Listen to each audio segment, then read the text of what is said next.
탈출하신 것에 대해서 그런데 한번 들어보시면 좋겠습니다. 예.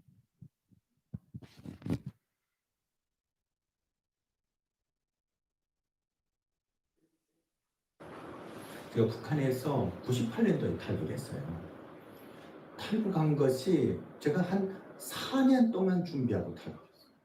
탈북하려고 중국어도 열심히 공부하고 그다음에 그 탈북해서 쓸 돈도 모으고 아주 체계적으로. 왜냐하면 탈북을 몇 번 계획했다가 그때마다 섬뜩한 일을 당했기 때문에. 왜냐하면 제가 92년도 3년도 그때부터 탈북하려고 했어요. 그때 탈북이 없을 때 김일성 사망되기 전에 이 중국에서 나온 사람들과 이렇게 가까이 지나고 친구 되니까 중국에 대해서 너무 많이 듣고 거기에 환상에 빠진 거예요. 북한에서 정말 언제 그런 기회가 올까 하고서 기회를 노리고 몇 번 그런 시도를 했어요. 그러다가 갑자기 시도하려고 하는데 김일성이 사망되고 또 다시 시도하려고 하는데 저희 고향에서 그때 나올 때는요, 이 나오면 정말 대낮에 사슬 묶고 나오고 사람들이 길에서 돌 던지고 이렇게 미개했대요. 90년대 후반 들어서면서 탈북자들이 굉장히 많아졌죠. 이때야말로 정말 저로의 기회다 하고서 제가 드디어 실은 제일 큰 이유가 가족들 때문이죠. 가족들에게도 말하지 못하고 가야 되는 이 심정을 누가 알겠습니까? 그래가지고 갔는데 행방불명된 것처럼 갔는데 저희 부모님들에게 내가 저 앞에 나가서 뭔가 물건 가지러 간다고 이렇게 하고 도망 나온 거예요. 그리고 갔는데 중국에 오니까요, 그렇게 생각처럼 자유롭지 않더라고요. 저는 중국에 오면 그냥 막 하고 싶은 거 하고 막 이렇게 할 줄 알았어요. 그런데 굉장히 이렇게 조심해야 되고 저를 아는 사람들이 정작 제가 들어오니까 부담스러워하더라고요. 그래서 이 집에 조금 있고 저 집에 조금 있고 막 이렇게 하다가 점점 불안해지는 거예요.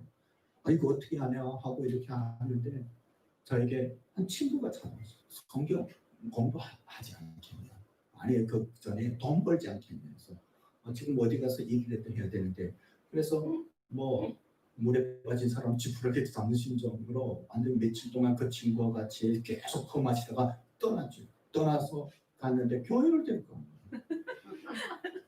근데 마음에 불안이 있었어요. 아니, 교회를 피해 가야 되는데 이 교회에 있으면 안 되는데 하는데 거기서 전도사님이 조선족 전도사님이 저에게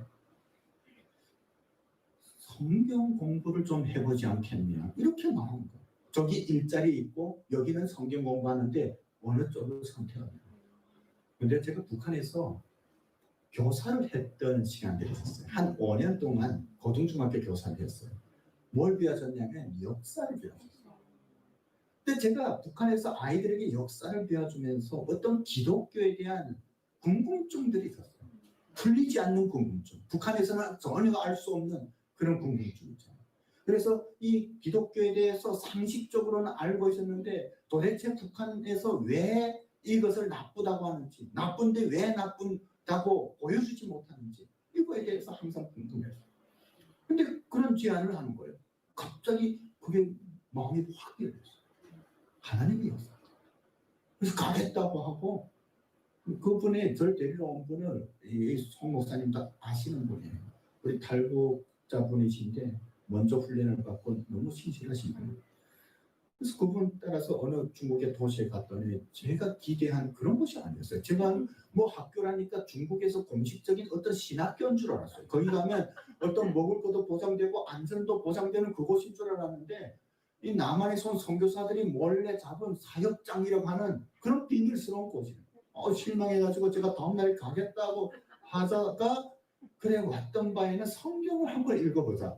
이래가지고 앉았는데요. 거의 또 오디오로 성경 통독하는데 성경 한 4배속 해가지고 무슨 거라고 하는지 도무지 알 수 없는 거예요. 그냥 이런 거예요. 그래서 약간만 놓치면 그냥 한점 넘어가더라고요. 제대로 볼 수가 없었어요. 그런데요, 제가 그 다음부터 왔던 바에는 성경 한번 읽자고서 뭐 스토리가 많아요. 그래서 저는 간첩처럼 생각하고 또 하나가 이야기도 있어요. 제가 보니까 멀쩡하게 생겨요. 제가 북한에서 중국에 갈 때 중국 사람들도 저를 보고 중국 사람인데 그렇게 하고 갔어요. 이 차림새도 보고 이렇게 하고 하니까. 근데 거기 있던 형제들 그 중에 일당의 한 명이 지난 달에 왔던 김건웅 목사예요. 그 중에 한 명이었어요. 이자들이 적당하기를 아무래도 저 마형제는 의심스럽다. 어떻게 하나도 고생한 티가 안 나고, 그리고 우리는 북한에서 기독교 뭐 이렇게 아니 예수님에 대해서 뭐 약간 들어봤는데 뭐 12제자 요단강에서 세례를 받고 뭐 가룟 유다 이런 말은 들어도 못 봤는데 어떻게 그것을 아냐 이렇게 해가지고 북한에서 보낸 파송된 월급 스파이럴 하고서 더 떠나 왕따 당하고. 근데 그 중에서 한 성교사 저희들만 저만 이렇게 떨고 두고 간다면 제가 진짜 보이브 스타면이면 따라가서 신고하죠. 그러니까 그걸 이렇게 피하느라고 전략을 세운 것이 그 중에 선교사님 한 분을 남겨둔 거예요. 그래서 제가 그분하고 같이 사역 이렇게 장에서 시작하는데, 근데 성경을 읽기 시작하는데요, 성경이 이상하게 재밌더라고요. 사도행전을 막 묵상하는데 이 사도행전이 역사 공부 같았어요. 근데 지금 생각해보면 이게 그때 왜 재밌었을까? 그래가지고 제가 뭐 믿음이 있습니까? 아무 믿음도 없는데 아침에 큐티 하는데 조선소 없고 선생이 있고 남한 선교사님 있고 제가 이렇게 큐티를 하는데 제가 이걸 가지고 사도행전 가지고 막 나누니까 이 조선소 사역자가 긴장하는 거예요. 야 이게 뭐야? 학생이 선생을 지금 이게 정말 하나님께서 역사하셨어요. 그렇다고 해서 제가 믿음이 금방 생긴 것은 아니었어요. 한 3개월 동안 저의 마음 가운데 계속해서 질문이 있었어요. 이게 정말 사실일까? 저는 그때 이 선교사님들 보면서 아 이분들이 쇼를 한다 이렇게 생각했어요. 왜냐하면 지금 이런 시커먼 대낮에 20세기에 이 말도 되지 않는 이것을 믿을 사람이 어디 있냐. 그래서 아마 이것도 밥 먹는 직업인가 보다. 그래서 이것 때문에 하는가 보다. 믿는 척 하는가 보다 하면서 제가 창세기와 출애굽기와 이렇게 구약에 나오는 이 현대 과학으로는 이해 안 돼요. 그런 것들을 다 따다가 계속해서 질문했어요. 질문을 대답을 잘 못하더라고요. 그래서 그게 깨고서해가지고 계속 질문해요. 그런데 또 한 달에 한 번씩 3일 금식 시키는 거예요. 아니 북한에서도 굶지 않았는데 여기 와서 왜 뭐 하고서 제가 이렇게 준비한 중국 돈들이 있었거든요. 그래가지고 금식하기 전에는 미리 밖에 나가서 음식들을 몰래 간식들을 사다가 그렇게 해가지고 낮에는 계속 성경 통독하는데 그때는 이미 사람들이 1명, 2명 불어서 여러 명이 됐어요. 그래가지고 하는데 제가 고참이죠. 밤에 이불 속에서 실컷 먹고 낮에는 슬픈 기색을 하면서 이렇게 근데 후에 보니까 저만 아니라 저기 다른 한국 형제들도 다 그랬더라고요. 아침에 일어나면 모두 그 남았던 것이 다 없어지고 생쌀이 없어지고 진짜 음식 기도한 것은 그 선교사님 한 분이에요. 그래도 하나도 양심이 거리끼지 않는 거예요. 내가 왜 꿈을 못 하고. 그런데 이상하게 성경을 계속 읽게 되고 성경 통독 여러분 아시죠 목사님? 아침에 일어나서 점심 가고 좀 오후에 밥 먹고 또 저녁까지 또 저녁에 예배드리고 새벽 예배드리고 이런 일들이 계속 반복되는데 이 성경이 너무 재밌어서 제가 그 휴식 시간마다 쉬지 않고 성경을 읽었어요. 죽을 구워가면서. 근데 한 4개월쯤 되었을 때 갑자기 믿음이 생기는 거예요. 갑자기 믿음이 아니겠죠. 이미 그런 것들이 쌓여오다가 갑자기 아 그래 우주 만물을 지으신 하나님이라면 이런 기적은 아무것도 아니지. 이런 확신이 드는 거예요. 그러니까 갑자기 제가 부끄러워지는 거예요.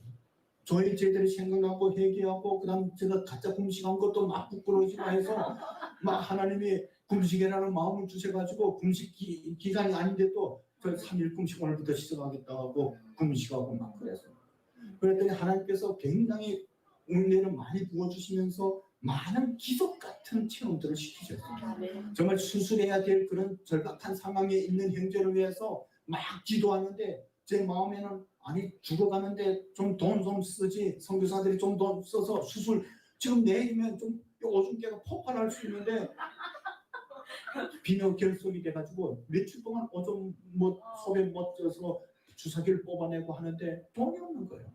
그 가족이 조선족 사역자예요. 막 이렇게 하는데 막 못내 내키지 않았어요. 그래가지고 왜 금식을 하냐고 막 이렇게 하는데 또 기도할 마음이 들어서 우리가 합심해서 막 기도했는데 하나님께서 수술도 안 하고 이만큼 그 의사들이 보고 놀라는 거예요. 이런 일은 있을 수 없다. 그런 기적을 비롯해서 수많은 이런 기적들을 체험하게 했습니다. 그러다가 제가 북한에 잡혀가게 된 거예요. 그렇게 사역하다가 제가 사역을 맡게 됐어요. 그래서 탈북자들 성경 공부시키고 이렇게 하다가 그때는 제가 친앙도에 있었거든요. 친앙도에서 사역하는데 하나님께서 자꾸 그런 마음을 주시는 거예요. 내가 편안하자고 여기 왔냐? 그때는 탈북자들이 진앙도 거기에 별로 없었어요. 다 연변에 있는데 너만 안전하면 되냐. 저는 진짜 북한이 싫어가지고 멀리 떠나왔는데 계속 그런 마음을 주셔서 제가 하나님 앞에 기도했는데 결단하게 되었어요. 하나님, 근데 제가 나가겠습니다. 근데 나가려고 하니까 저한테 돈이 아무것도 없어요. 거기 가서 집도 잡아야 되고 뭐 이런 사역을 해야 되는데 돈이 없잖아요. 하나님, 제가 오늘부터 금식 기도를 시작하겠습니다. 3일 금식 기도 하는데 3일 동안에 응답 주시면 주님의 뜻으로 알고 가고 아니면 그 기도원이 양털을 놨던 것처럼 제가 하나님을 시험합니다.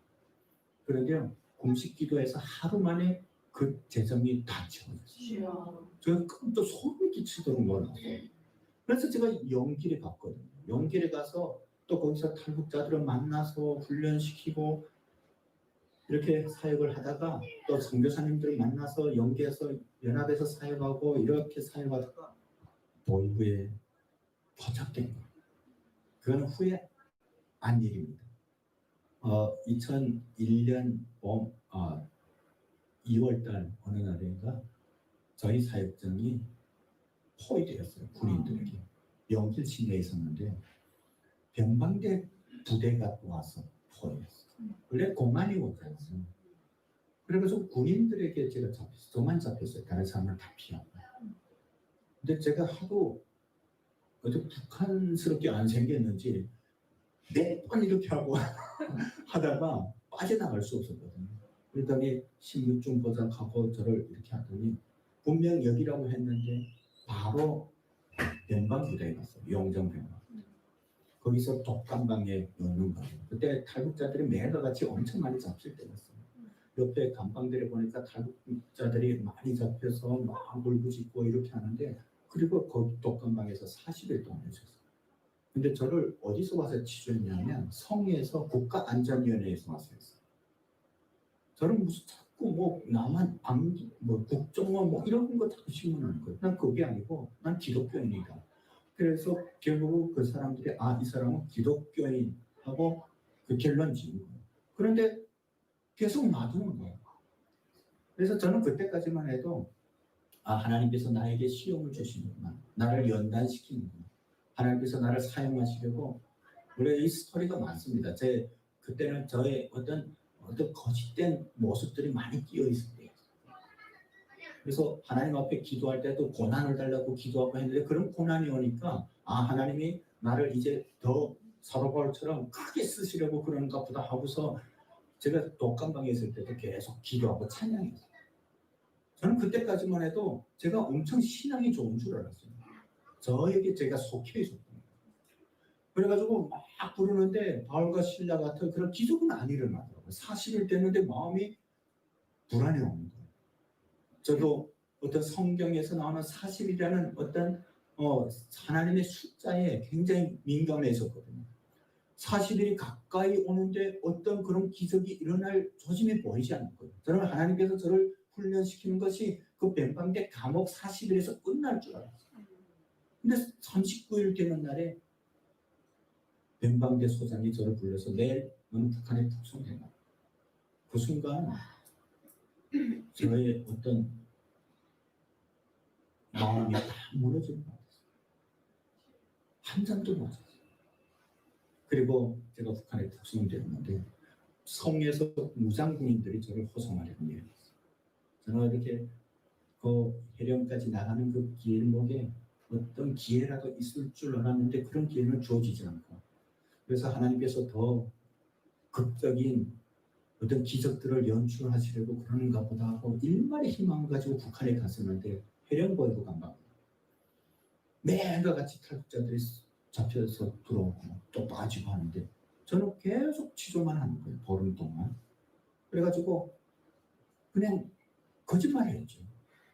그런데 한 14일 됐을 때 보위부장이 들어온 거예요. 그러면서 다시 한번 묻는다고, 너에 대해서 우리 몰라서 그런 게 아니다고 이렇게 말하는 거예요. 그래서 알긴 뭘 알아 하고 또 이렇게 했더니 저는 무릎을 꿇고 있는데 저희 무릎을 막 꺾더니 그 다른 의원을 보고 나의 자료를 가져오라고 해요. 그래서 뭐 가져다가 이렇게 막 펼치면서 A4 용지 집어넣은 거 펼치면서 말하는데 중국에서 제가 만났던 사람, 모였던 거 모임 이런 것들이 다 거기 적혀요. 제가 그 순간에는 진짜 앞이 하얗게 보이지 않았어요. 그리고 하나님이 어디 계시지? 이젠 죽었구나. 그리고 감옥 감방에 들어왔어요. 제가 하나님한테 속힌 것 같았어요. 그래가지고 하나님의 원망스러웠어요. 그래가지고 내가 하나님을 믿은 것이 일대 실수라고 생각했어요. 하나님 때문에 내가 죽게 되었으니까. 제가 그때 33살이었어요. 예수님이 33살에 공생에 너무 억울한 거예요. 그리고 그 다음 날에 제가 어디론가 끌려가는 거예요. 수시하고 족쇄처럼 무장군인들에게 이렇게 해서 승용차로 몇 시간 동안 갔더니 어떤 깊은 산속에 그런 보이고 특별한 건물이 있더라고요. 저는 북한에 그런 시설이 있는 것을 처음 알았어요. 거기서 독감방에서 몇 개월 있었습니다. 내가 거기 갔을 때 지금 이 말 하려고 여기까지 온 건데 감방 5개 있어요. 5개 독감방이니까 한 사람씩 다 있잖아요. 근데 한 분이 계시는 방에 제가 들어갔습니다. 왜냐하면 독감방에 자리가 없으니까 치료가 다 끝난 사람이 있는 방에 들어가는 거죠. 거기 들어가면 최소 3개월 반, 4개월 동안 치료를 받아요. 그 시설에 가면. 어떤 거기에는 정치범 수용소 보내거나 아니면 사용하거나 뭐 이런 정치적인 성향을 띤 사람들을 보내는 곳이었어요. 근데 거기 들어갔더니 한 남성이 앉아 있는데, 여러분 북한 감방에 다 가보셨잖아요. 다 알잖아요. 이렇게 이보다 더 시커먼 이렇게 시멘트로 이렇게 하고 한쪽에는 철창으로 되어 있고 그 맞은편에는 이렇게 개구멍만한 철문이 되어 있는 거예요. 거기 들어가면 작은 감방에서 그냥 움직이지 못하고 정자세를 하고 이렇게 앉아 있어야 돼요. 태령보이고 감방에 있을 때는 고개를 숙여야 되는데 여기는 고개를 숙이면 안 돼요. 저거 벽을 보고 앉아. 근데 거기에 한 형제가 앉아 있는 거죠. 제가 뒷모습을 얼핏 보니까 이렇게 목이 가느다란 분이 앉아 있었어요. 그러니까 제 마음이 더 슬퍼지는 거예요. 나도 이제 저렇게 되겠구나. 그분의 얼굴은 금방 볼 수가 없었어요. 어둑시고 나고 이렇게. 근데 다 이렇게 오은가요? 불러내가더라고요. 불러내가서 일을 시키는 것 같아요. 일하러 나갔다가 들어왔는지 어쩐지 모르겠지만 몇 시간 있다가 다시 들어왔는데 그분의 이런 옷이 덜머져 있어서 이렇게 뭐 털부서 입으라고 간수하니까 이렇게 털이라고 옷을 벗었는데요. 정말 괴마같이 허벅지가 한 줌밖에 안 돼요. 한 1m 70이 넘는 남성이었는데 그러니까 제가 너무, 저는 그분이 안쓰러운 게 아니라 제가 불쌍한 거예요. 나도 이제 한 달 되면 저렇게 되겠구나. 이렇게 하는데 제가 그분의 얼굴을 보게 되었어요. 근데 갑자기 천사의 얼굴을 보니까 깜짝 놀랐어요. 전율을 느꼈어요. 여러분 그런 상황이면 사람의 얼굴이 그 어떤 표현할 수 없는 수심과 절망과 이런 것으로 가득 차야 되는데 얼굴이 갑자기 천사의 얼굴 같아요. 그 말할 수 없는 평온함, 평화가 그 얼굴에 있었어요. 그 순간 하나님의 음성 같은 것이 저에게 이 사람은 나의 백성이다. 이런 음성이 딱 들렸어요. 제가 그 다음부터 그 간수가 24시간 지킵니다. 2시간 교대를 해가지고 이런 마룻바닥인데 이건 마루가 아니고 북한은 진짜 마루죠. 이렇게 하면 삐걱삐걱 맞아요. 제가 들어오기 전에 그 CCTV가 다 설치됐는데 그 CCTV가 망가졌어요.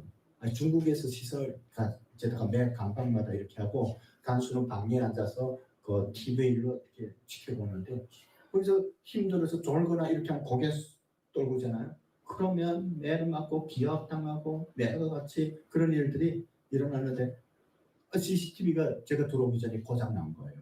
그러니까 이 간수가 할 수 없이 강방 5개 왔다 갔다 하면서 지켜요.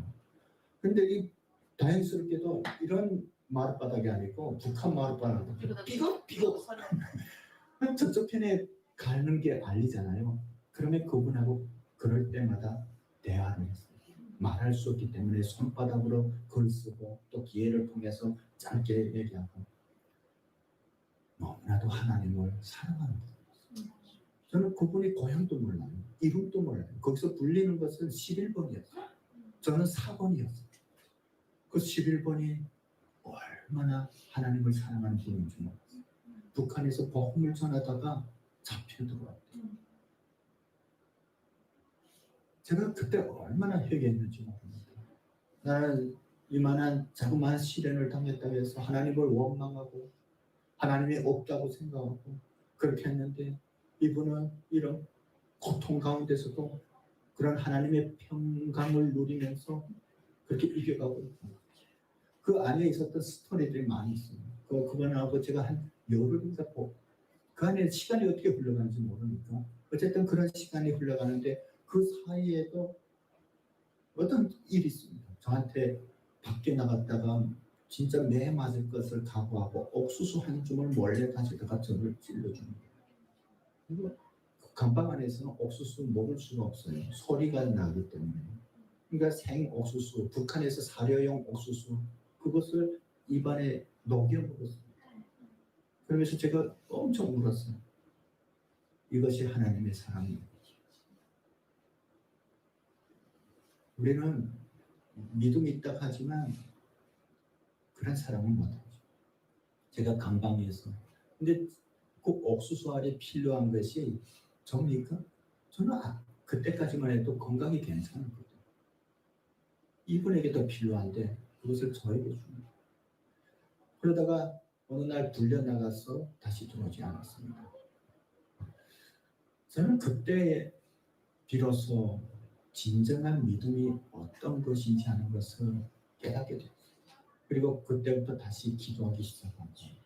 마음속으로 찬양하고 손가락으로 세어가면서 주일이면 혼자서 예배 드리고 이렇게 했었는데 마지막 한 3개월 지나고 그러니까 저도 그렇게 되어가요. 그러니까 아무런 힘이 없으니까 일어날 힘도 없으니까 처음에는 그렇게 죽음이 두려웠는데 제가 어떤 묵상을 했는지 아세요? 총알에 맞으면 어떨까? 그 기분이 어떨까? 그 아픔이 어떨까? 그냥 솔직히 말하면 뻥 하면 죽겠는데 그런 것이 계속 생각나는 거예요. 그러니까 그만큼 죽음이 두려웠던 거죠. 근데 그때 되니까 제가 하나님 앞에 그렇게 기도했어요. 주님 빨리 저를 데려가 달라고.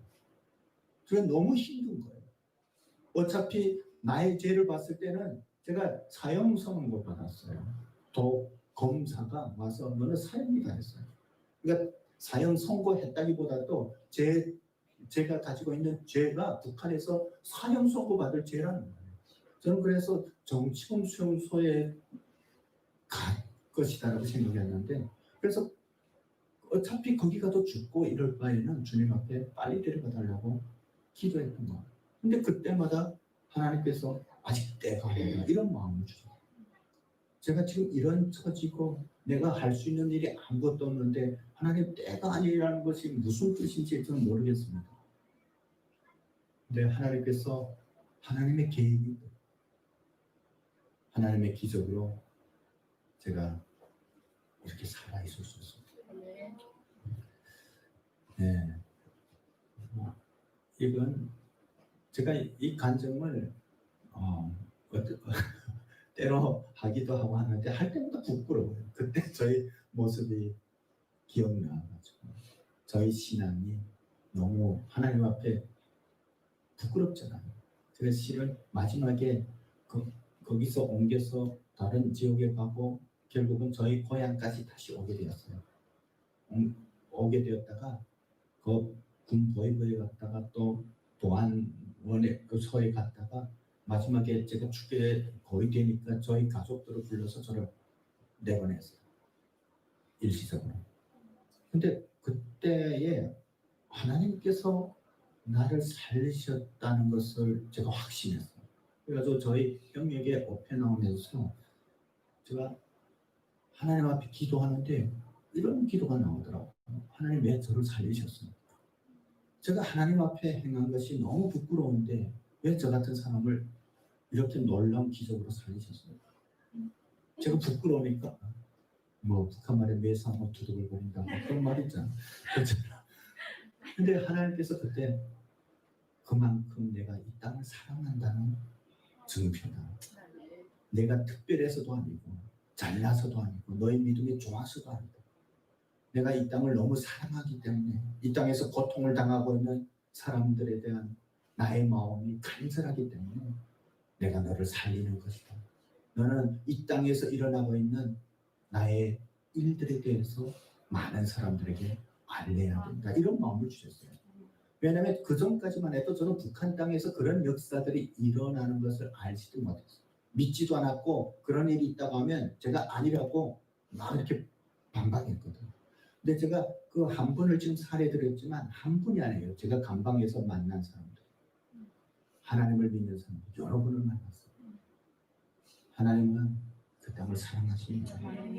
그 땅에 하나님의 평화가 반드시 이루어질 것입니다. 그래서 하나로 드림에서 우리가 주님의 마음을 가지고 이렇게 함께 기도하고 준비한다는 것이 얼마나 영광스러운 일인지 우리는 지금은 다 느끼지 못하지만 하나님은 알고 계세요.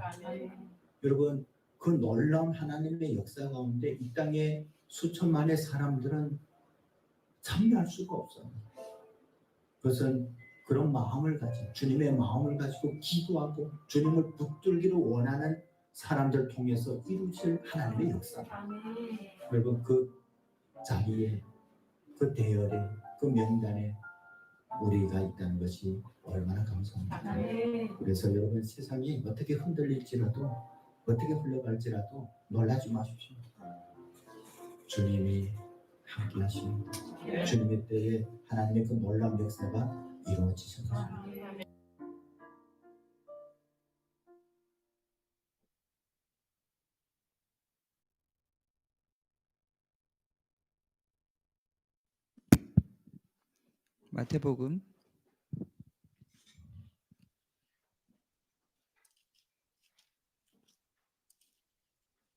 마태복음 6장 말씀 읽겠습니다.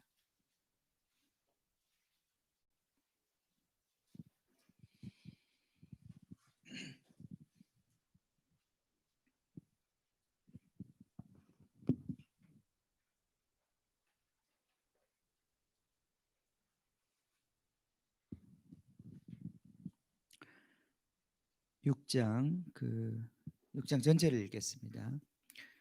성경 읽는 게 능력이 있습니다. 성경을 그냥 읽지 마시고 정말 주님의 음성으로 우리가 읽었으면 좋겠습니다. 6장 1절부터 교독하겠습니다. 사람에게 보이려고 그들 앞에서 너희 의를 행하지 않도록 주의하라. 그리하지 아니하면 하늘에 계신 너희 아버지께 상을 받지 못하느니라.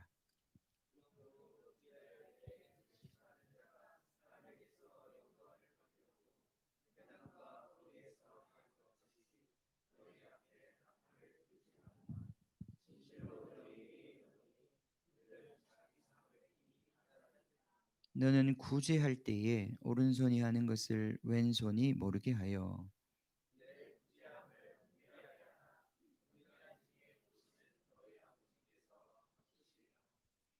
또 너희는 기도할 때에 외식하는 자와 같이 하지 말라. 그들은 사람에게 보이려고 회당과 큰 거리 어귀에 서서 기도하기를 좋아하느니라. 내가 진실로 너희에게 이르노니 그들은 자기 상을 이미 받았느니라.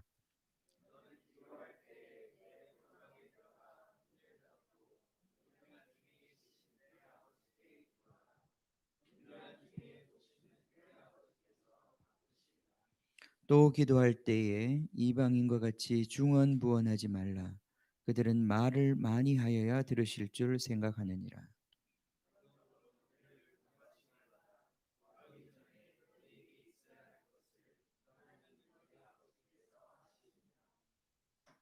그러므로 너희는 이렇게 기도하라. 하늘에 계신 우리 아버지여, 이름이 거룩히 여김을 받으시오며,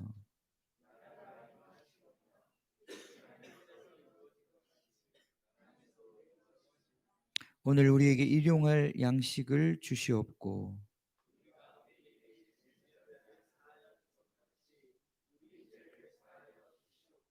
우리를 시험에 들게 하지 마시옵고, 다만 악에서 구하시옵소서.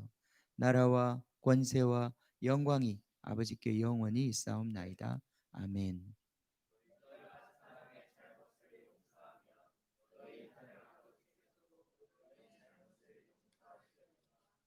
너희가 사람의 잘못을 용서하지 아니하면 너희 아버지께서도 너희 잘못을 용서하지 아니하시리라.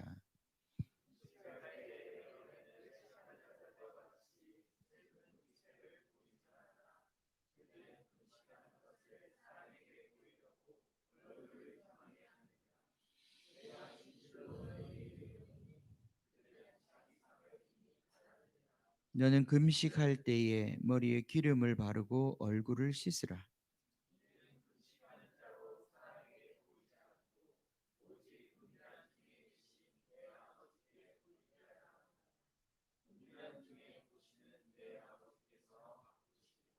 너희를 위하여 보물을 땅에 쌓아두지 말라. 거기는 좀과 동록이 헤하며 도둑이 구멍을 뚫고 도둑질하느니라.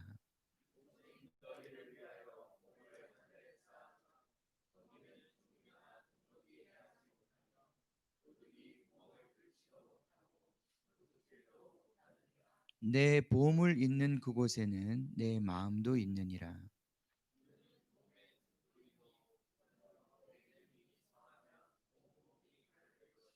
눈이 나쁘면 온 몸이 어두울 것이니 그러므로 내게 있는 빛이 어두우면 그 어두움이 얼마나 더하겠느냐.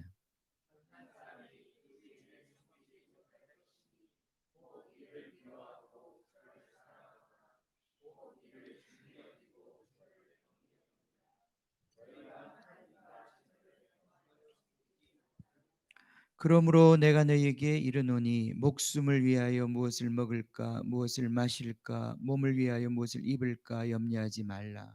목숨이 음식보다 중하지 아니하며 몸이 의복보다 중하지 아니하니야.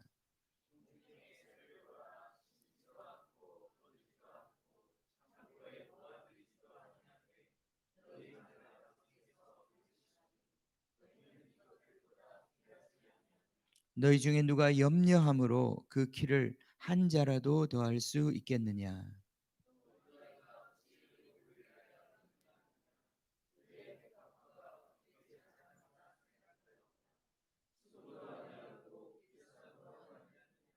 그러나 내가 너에게 말하노니 솔로몬의 모든 영광으로도 입은 것이 이 꽃 하나만 갖지 못하였느니라.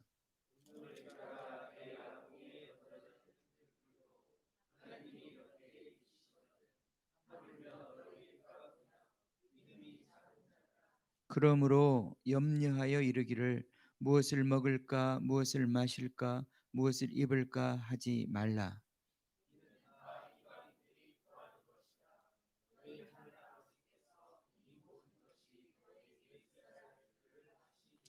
그런즉 너희는 먼저 그의 나라와 그의 의를 구하라. 그리하면 이 모든 것을 너희에게 더하시리라.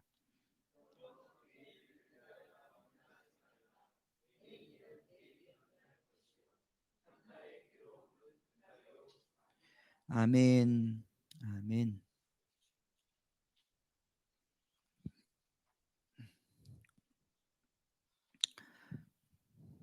설교를 짧게 하려고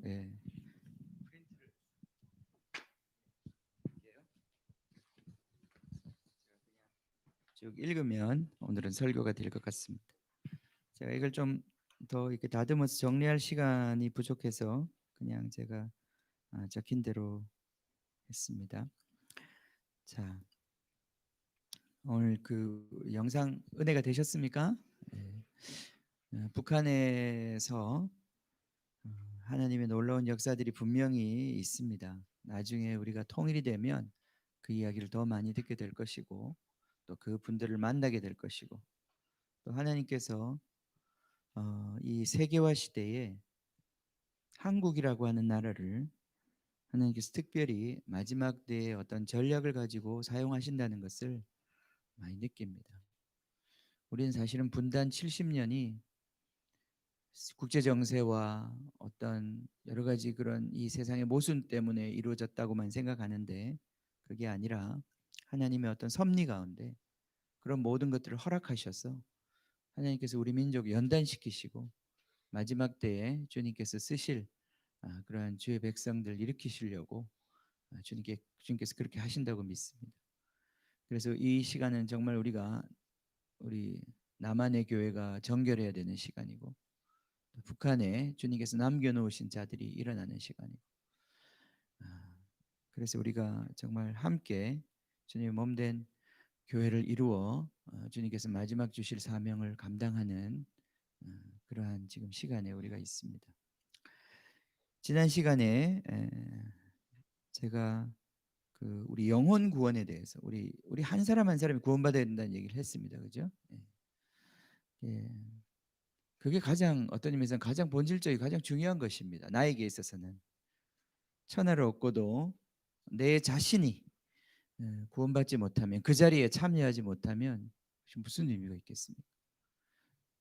우리 한 사람 한 사람의 영적인 그 상태 이것이야말로 우리에게 있어서 가장 중요한 것입니다.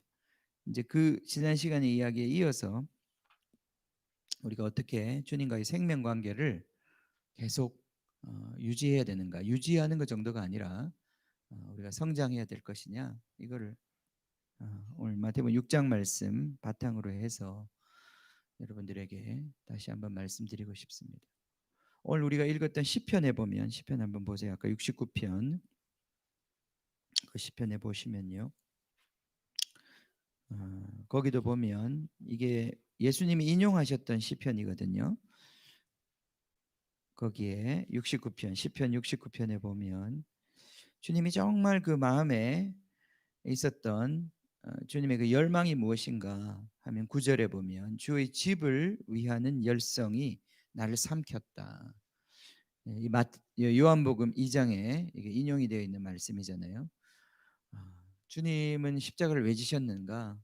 주님의 집을 향한 열심, 주님의 그 여러분 한 분 한 분이 정말 구원받고 그 구원받은 영혼들이 정말 사랑의 공동체로 완성되는 그 주님의 집, 돌로 세워진 집이 아니라 한 사람 한 사람 주님의 생명을 가진 이 육체를 가진 이 사람들로 세워진 그러한 교회, 그런 공동체, 주의 몸 된 성전을 일으키시려고 그것이 주님의 열망이라고 그러셨어요. 그죠? 열망, 열심. 주님의 그 마음 안에 있는 그 완전한 갈망 그런 게 있잖아요. 그죠? 그게 바로 주님의 그 관심이고 열망이다. 우리는 어떤 열망이 있습니까? 예, 다들 열망이 있으시죠. 그죠? 있으시죠? 어떤 사람은 막 결혼하고 싶은 열망, 어떤 사람은 돈 벌고 싶은 열망, 어떤 사람은 집을 사고 싶은 열망, 어떤 사람은 교회를 짓고 싶은 건물 교회를 짓고 싶은 열망. 저는 아닙니다. 땅은 좀 탐이 나지만. 근데 정말 주님의 열망은 뭐냐? 주님의 열망은 여러분 한 분 한 분이 거룩한 살아있는 돌로 세워져서 주님의 거룩한 몸된 교회를 세우는 것. 그것이 주님의 정말 관심이고 그걸 위해서 여러분의 정말 사랑하는 가족 한 사람 한 사람이 그런 주님의 살아있는 돌이 되어서 주님과의 관계를 가진 사람들이 되어서 여러분의 가정이 교회가 되고 주님 거하시는 곳이 되고 또 그러한 자들이 모인 공동체가 이 땅에서 드러나고 보여지는 것, 이거 주님의 열망이라고 그랬습니다. 주님의 이 열망이 쭉 나오고 그 다음에 이 주님을 핍박하고 주님을 고통을 주는 자들의 악인들의 이야기가 쭉 나옵니다. 그러다가 보면 그 악인을 향한 저주 중에 이런 얘기가 있어요. 28절에 보면 그들을 생명책에서 지워달라. 그죠? 굉장히 이런 저주를 할 수 있습니까? 주님, 저 사람은 지옥 가게 해주십시오. 이게 어마어마한 정말 그런 저주인데, 그런 저주가 여기에 적혀 있습니다. 그들을 생명책에서 지운다. 주님의 나라에는 명단이 있겠죠, 그죠? 우리가 이 땅에 태어나면 등록을 하고 명단 그 번호를 받는 것처럼 주님의 나라에도 주민등록이 있습니다. 거기 이름이 있으셔야 그 나라에 들어갈 수 있습니다. 거기 이름이 없으면 못 들어가는 거예요. 예. 근데 이제 이 이름이 지워질 수도 있고 흐려질 수도 있고, 예. 흐려진다는 이야기는 요한계시록에 보면 나와요. 생명책에서 그 이름을 흐리지 아니하고, 흐리면 어떻게 되는 건가? 이렇게 이제 천국 문 앞에 갔어요. 근데 이렇게 이제 거기 천사가 이제 이 사람 이제 들어가야 되는 사람 맞는지 아닌지 보는데 이게 맞나? 이름이 뭐세요? 이게 지금 있는 건가? 천사가 판단이 안 돼. 그래가지고 본부에 전화해가지고 확인해 보세요. 흐리면 안 되는 거예요, 그죠? 그 이름을 흐리지 아니하고. 근데 여기는 또 지워버린다 그랬어요. 지워버리면 없는 거죠. 삭제, 없는 거예요. 이렇게 되면 안 되는 거잖아요, 그죠? 주님과의 관계에 있어서 우리의 이름이 분명히 주님의 손바닥에 새겨져야 되고, 우리 주님 그 나라에 우리의 이름이 있어야 합니다. 그 주님과의 관계에서 오는 거라고 그랬고, 그건 죽어봐야 아는 게 아니라 이 땅에서 우리가 주님과의 사랑의 관계 가운데서 확신할 수 있는 것입니다. 그래서 그것이 중요한 거예요. 주님과의 생명 관계, 주님과 맺고 있는 이 생명 관계가 우리에게 있어서 가장 중요해요. 교회를 계속 10년, 20년, 30년, 50년, 70년을 그냥 왔다 갔다 하는 게 중요한 게 아니라 내가 주님과 진짜 관계가 있어야 되는 거예요. 오늘 제가 이 영상을 여러분과 같이 보게 된 이유는 감옥에서 혼자 독방에 갇혀 있어도 주님과 관계가 있는 사람들, 이 생명 관계가 그 시온의 대로가 열려 있는 사람, 그 사람은 그 얼굴이 그 안에서도 천사와 같이 빛났다고 하는 그 증언을 들을 때 이것이 우리가 가야 되는 길이구나. 우리가 여기 모여 있을 때는 믿음 있는 것 같아요. 찬양할 때 믿음 있는 것 같아요.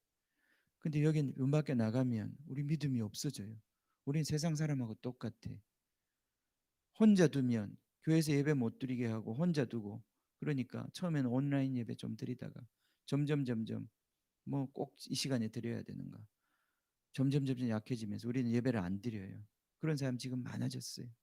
근데 예배를 안 드려도 자기 삶에 아무런 변화가 없어. 내가 교회를 다녔던 사람인지도 생각이 희미해진 사람들이 있어요. 그러면서 교회를 안 다니니까, 그전에 교회를 열심히 다닐 때야 계획도 없고 뭐 약속도 없고 그랬는데, 이렇게 교회를 슬슬 안 가기 시작하면 이상하게 우리가 해야 될 일들이 많잖아요. 공부도 해야 되고 사람도 만나야 되고 여러 가지가 스물스물 기어 들어와서 그 시간을 다 이제 잠식해 버려요.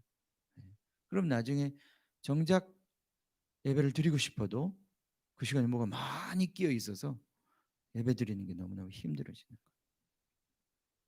주님과의 살아있는 관계가 없으면, 지금 우린 주님께서 그걸 준비시키고 있다고 저는 믿습니다. 뭐 당장 무슨 공산주의 사회가 펼쳐지지는 않겠지만 점점 예배를 못 드리게 하고, 그건 저 북한 같은 공산주의가 아닐 수도 있어요. 여러분 지금 서구에 가면 유럽 같은 곳에, 그곳에는 굉장히 자유롭고 굉장히 모든 것이 선진국이라 잘 돼 있는 것 같지만 그런 데서 예배드리는 것이 힘들어요. 예배드리는 게 힘들어요. 어쩌면 이제 앞으로의 모양은 이 지금 북한과 같은 모습과 이 아주 우리나라의 이 발전된 자본주의와 이 어떤 그 현대 문명 이런 것들이 함께 하나가 되는 어떤 그런 모양이 펼쳐질지도 모르겠습니다. 그것이 바로 마지막에 나타날 적그리스도의 시스템인 것 같아요. 북한 같으면 우리가 얼마든지 저항하지요. 목숨 걸고. 근데 그런 게 아니라 진짜 정의롭고 평화롭고 그런 세상이야. 그런데 하나님만 믿지 못하게. 하나님만 거부해요. 그러면 하나님과 진짜 생명관계가 없는 사람은 뭐 모든 걸 다 해주고 만족스러운 사회인데 예배만 못 드리게 하는데 뭐 그게 뭐 그렇게 큰 문제야. 그렇게 되는 거예요. 예배 못 드리는 것이 큰 문제가 되지 않아. 주님을 섬기지 못하도록 하는 게 큰 문제가 되지 않아. 이걸 이제 분별할 수 있는 힘이 우리 가운데 진짜 주님과의 생명관계가 있는 사람들, 그 사람들만 그걸 이제는 알게 된다는 거죠. 그래서 중요한 것은 이제 생명관계를 갖는 것입니다. 여기 오늘 제가 나눠드린 것 쭉 한번 제가 자세하게 제가 얘기하지 않고요. 쭉 한번 이 내용들을 한번 짚겠습니다. 자, 수동적인 신앙에서 능동적인 신앙으로 가야 된다. 우리 지난주에 그 롯의 가족 얘기를 하면서 카틀라인이 롯과 두 딸은 카틀라인 안에 들어갔고요. 우리 그 롯의 아내는 안타깝지만 탈락했어요. 그죠? 예, 반쯤은 왔는데 뒤돌아보고 소금 기둥이 되어 탈락했어요. 그것 보면 분명히 선은 있는 것입니다. 선은 있는 것이에요. 아브라함은 넉넉한 구원을 받았지만 롯은 겨우 구원받았어요. 그래서 롯의 구원을 부끄러운 구원이라고 합니다. 불 가운데서 끄집어낸 구원이에요. 그러니까 우리는 다 넉넉한 구원을 바라봅니다. 그죠? 여러분 혹시 부끄러운 구원이 목표이신 분 있으십니까? 아니 교회에서는 좀 뭔가 이렇게 왜냐하면 워낙 성도들이 잘 못 따라오니까 또 그게 힘이 없으니까 부끄러운 구원을 목표로 삼아가지고 그냥 그거라도 해보자 이런 식으로 우리가 교회가 많이 타협한 부분이 있는데 주님의 뜻은 절대 그렇지 않습니다. 주님의 뜻은 우리 모두 다 아브라함의 반열에 들어가는 거예요. 그죠? 예, 아브라함처럼 소돔을 위해서 기도하고 그 아브라함의 기도와 믿음을 통해서 롯을 건져낼 수 있는 적어도 그 정도의 믿음으로 우리를 부르신 거란 말이죠. 예수님의 피값을 치르시고. 예, 그래서 우리 목표를 거기로 잡아야 됩니다. 아니, 목사님 너무 많이 요구하지 마세요. 제가 많이 요구하는 게 아니고요. 성경이 그냥 일반적인 기준이 그거예요. 그보다 낮은 것을 기준으로 삼지 않습니다. 그러나 하나님은 은혜로우셔서 롯까지도 받아주셨어요. 예. 근데 롯이 보세요. 롯이 구원을 어떻게 받았습니까? 롯은 거기서 어제 우리 읽었던 지난주에 읽었던 걸 보면 천사가 손을 잡고 그 성까지 끌고 갔다 그랬어요. 겨우 구원을 받는데 그래도 천사의 그 하나님의 인도하심에 이끌려서라도 멱살이 잡혀서라도 가는 사람이라야 구원을 받는다는 거예요. 그죠? 그걸 거부하면 주님의 그 인도하심을 뿌리치면 그건 구원을 못 받는 거예요. 자, 그래서 이제 오늘 하는 얘기나 우리가 이제까지 하는 얘기가 뭐 우리가 완전히 성화를 이루어서 분노도 없고 뭐 음란한 생각도 없고 완전한 거룩한 자가 되어야 구원을 받는다. 그렇지 않습니다. 그렇지 않아요. 어떻게 구원을 받는가? 주님 손에 붙잡혀 있으면 구원받는 거예요. 그러니까 내가 아무리 더러워도 주님이 나를 붙잡고 계신 그 손 붙잡고 내가 한 발짝으로도 주님과 함께 가고 있으면 구원받는 거예요. 근데 그 손 붙잡고 가다 보면 우리는 아까 그 천사의 얼굴을 한 그런 청년과 같이 될 수 있는 거예요. 그게 남 얘기가 아니라 그냥 되는 게 아니라 우리가 계속 주님 우리 손을 붙잡고 이끌어 가시는 그 이끌어심에 자기를 맡기기만 하면 그 생명 관계를 계속 따라가기만 하면 우리는 그런 사람 된다는 거예요. 문제는 뭐냐면 오늘날 교회를 다니면서도 이 생명 관계에 발을 들여놓고서도 주님이 이끄시는 그 이끄심에 계속 저항한다는 거예요. 성령을 근심케 한다는 거예요. 그죠? 더 나아가서 성령을 소멸시켜 버린다는 거예요. 그렇게 되면 희미해지기 시작하는 거예요. 그리고 이제 오래 가다 보면 우리 안에 더 이상 주님을 따라가고 싶어도 따라갈 수 없는 그러한 어떤 묶임들이 생기고, 예, 그 가운데 우리 영혼을 계속 방치하면 우리 이름이 지워질 수도 있는 거예요. 관건은 뭐냐? 관건은 뭐냐? 여러분이 완벽하지 않아도 오늘 주님이 여러분에게 오시는 그 은혜의 손길 앞에 여러분이 자꾸 반응하는 거예요. 자꾸 반응하는 거예요. 회개할 걸 회개하고 순종할 걸 순종하고, 그렇게 자꾸 가다 보면 주님이 여러분을 그런 사람 만드시는 거예요. 천사 같은 얼굴로. 천사 같은 얼굴로. 우리 얼굴을 천사 같게. 야, 그 얼마나 최대의 찬사입니까? 사실은 그 감옥에서 이 목사님이 예수님 만난 거거든요.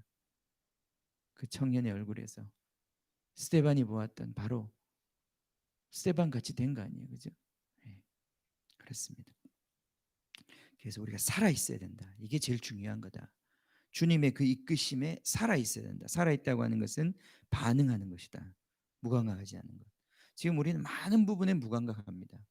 감각이 와도 그것을 사실은 믿음이 없기 때문에 그걸 수용하지 않으려고 하는 고집스러움도 있어요.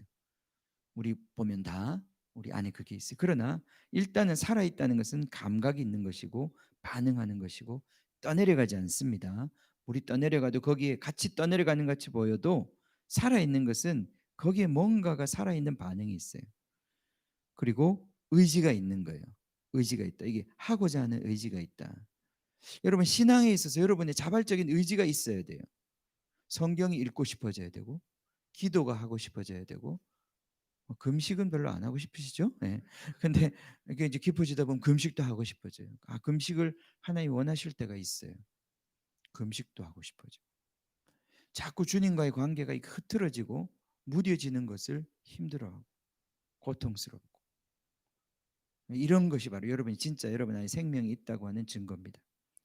거짓말이 예전에는 그냥 화내고 뭐 이렇게 그냥 내 마음대로 내 성격대로 그냥 해버리고 나도 뒤끝이 없었는데, 그죠? 그래서 사람들이 뒤끝 없다고, 사람들은 다 뒤끝 있다고 그러는데 자기 혼자 뒤끝 없다고 난 뒤끝이 없다고 얘기하는데 그게 아니란 말이에요, 그죠? 예. 그런 게 아니라, 예, 우리 안에 변화가 있는 거예요. 그래서 의지가 있다. 주님, 그런 게 싫습니다. 변화가 있고 변하고 싶습니다.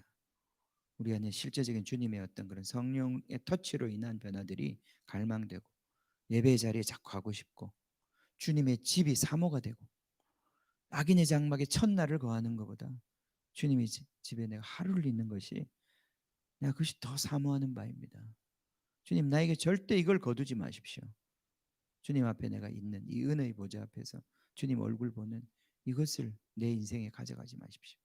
이러한 어떤 갈망들이, 관심들이 자꾸 생기네요. 우리의 관심의 영역이 달라지는 거예요. 점점 달라지는 거예요. 의무적인가? 처음에는 의무적이죠. 우리 아이들을 처음에 훈련시킬 때는 숙제도 주고 의무도 주고 법도 줍니다. 그러나 그것 가지고는 진짜 사랑의 관계에 들어갈 수 없는 거예요. 의무적인 건 율법적인 거예요. 율법적인 것은 우리가 어느 정도 훈련을 시킵니다, 우리를. 그러나 결정적인 문제는 뭐냐면 육체의 소욕을 금지하는 데는 효력이 없어요. 율법은 육체의 소욕을 따르지 않게 하는 데는 율법은 힘이 없어요. 어느 정도 우리의 삶을 보호막을 해줄 수는 있지만, 그러나 진정 우리가 주님과의 관계를 발전시키는 데는 율법은 소용이 없어요. 그래서 생명관계라고 하는 것은 우리 안에서 주님과의 이 사랑의 관계, 주님을 향한 관심, 열망, 갈망, 이런 것과 관련이 있어요. 그래서 여러분이 이게 이제 여러분 안에서 샘솟듯 주님을 향한 열망이 일어나야 합니다. 자, 개인 신앙을, 우리의 이제 신앙을 어떻게 생명관계를 견고히 가져갈 거냐, 이제 쭉 보겠습니다. 이제 쭉 보면 되겠습니다. 자, 주님이 왕이시라는 것은 이게 복음이죠. 주님이 왕이시다. 주님이 나의 왕이다. 나의 구주다. 나의 왕으로, 메시아로, 그리스도로 주님을 영접하는 것. 그게 우리가 생명을 얻게 되는 방식입니다. 그래서 우리 주님 관계를 맺게 됐어요. 그분이 주인이시고 우리는 종입니다. 자, 주님과의 관계가 가장 우선시 되어야 한다. 그게 가장 먼저라야 한다. 내가 돈 버는 일도 있고 내가 뭐 해야 될 일이 많죠. 그러나 그중에서도 주님과의 관계가 제일 우선되어야 한다. 이게 주님이 왕 되신 목적이에요. 왕 되신 증거예요. 그죠? 우리 마태복음의 비유 중에 보면 주님이 왕이 초대를 하셨어요. 근데 그를 왕이라고 부르는 사람들이 아, 난 오늘 장가 들었으므로 못 가겠습니다. 나는 오늘 밭을 샀는데 못 가겠습니다. 나는 소를 몇 마리 샀는데 그거 테스트 해봐야 돼서 죄송하지만 못 가겠습니다. 왕이 분노했어요. 그 사람들 다 못 오게 해라. 그리고 길거리에 나가서 아무나 잡아다가 내 잔치자리에 참여하게 해라. 왕의 초대, 왕과의 관계가 가장 우선시되는 거예요. 사실 그렇지 않겠습니까? 우리나라에 장관을 세웠는데 그 장관이 대통령이 부르는데 아우 제가 지금 너무 제 일이 바빠서 대통령 못 가겠습니다. 이럴 수가 없는 거 아니에요, 그렇죠? 모든 것이 다 그분으로부터 흘러나오는 것이기에 그분이 부르시면 그분에게 달려가는 것이 가장 중요한 것이에요. 자, 이 우선순위를 세우는 것이 그렇게 중요한 거예요. 하나님의 나라와 하나님의 의를 먼저 구하는 것이 그렇게 중요한 거예요. 그죠? 예, 그게 먼저입니다. 주님의 뜻과 말씀에 절대적으로 순종하겠다는 결단.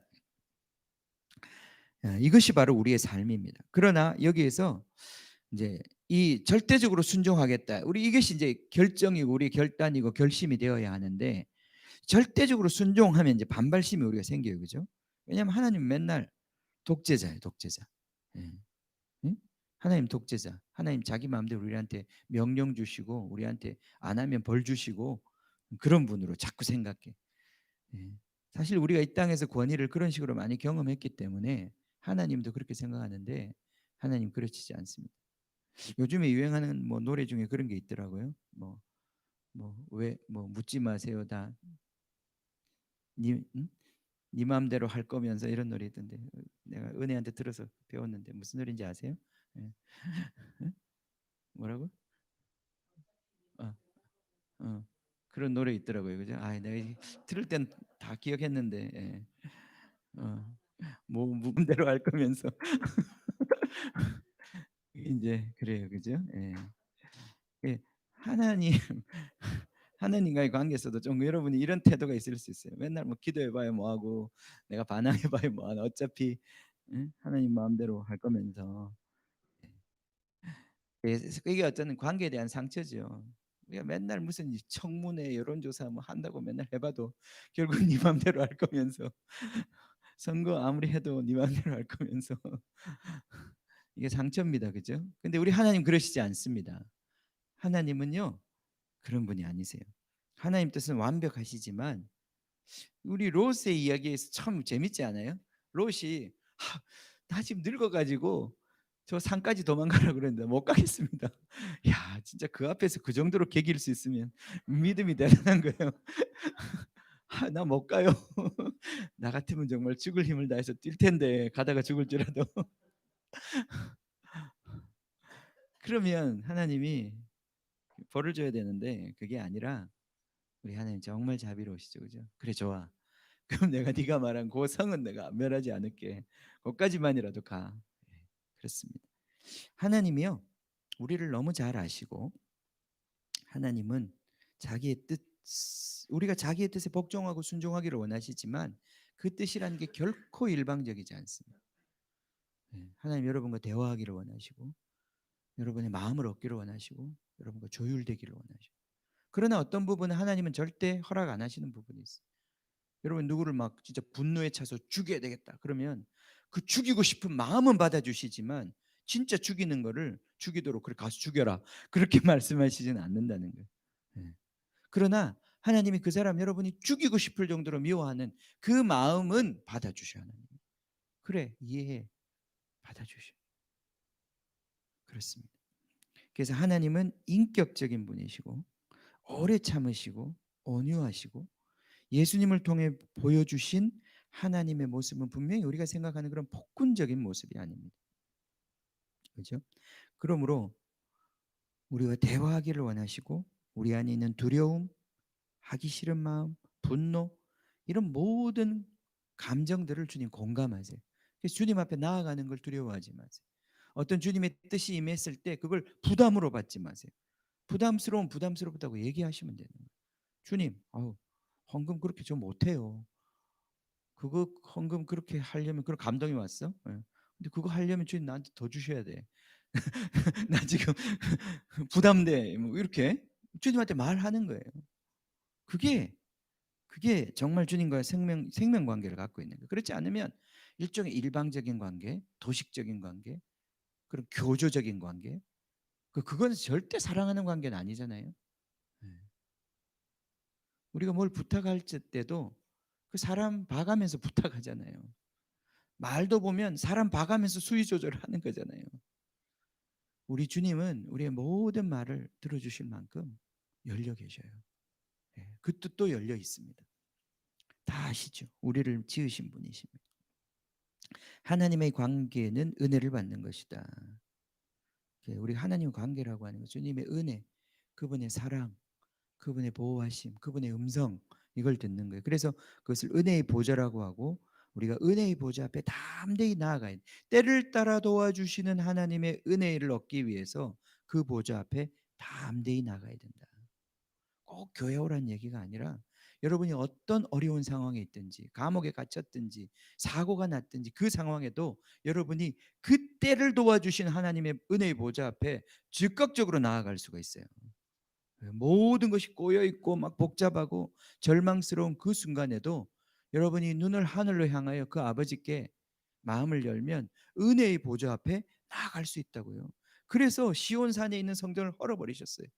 이제는 어느 곳에서든지 여러분을 만나 주시려고, 영과 진리로 그 성령의 인도함을 받기만 하면 주님 보좌 앞에 언제든지 이룰 수 있도록 주님께서 우리를 그렇게 초청해 주셨단 말이죠.